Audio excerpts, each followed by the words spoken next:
করতে হবে, ঠিক আছে? নেগেটিভ পজিটিভেরও ব্যাপার আছে এখানে। এত কিছু করার পর তারপরে গ্যালভানিক ফেসিয়াল হয়। প্রথমে কি করবে, অ্যাটাচমেন্ট গুলোকে আগে দিয়ে নেবে, তারপর এটার সঙ্গে এ করবে, এটার সঙ্গে কানেক্ট করার পর ওটা করবার দরকার, করতে যাবে না।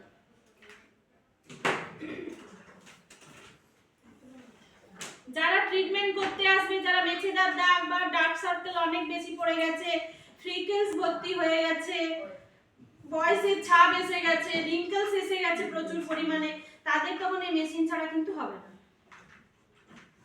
ইনস্ট্যান্ট গ্লো হয় মেশিনে, নিজেরাও দেখতে পাবে, আজকে দেখতেই পাবে নিজেরা। এটা কি করব, এটা আর্থিং। আর্থিং জানো তো? জানো তো? এটা হচ্ছে আর্থিং, কারেন্ট মারবে না, ক্লায়েন্টকে এখানে ধরাতে হবে, বা হাতটাও ধরে বসে থাকবে, আর কিচ্ছু না। এখানে যাই হয়ে যাক না কেন, ও কারেন্টের কিছু শর্ট খাবে না, ঠিক আছে? ভুল তো হতেই পারে।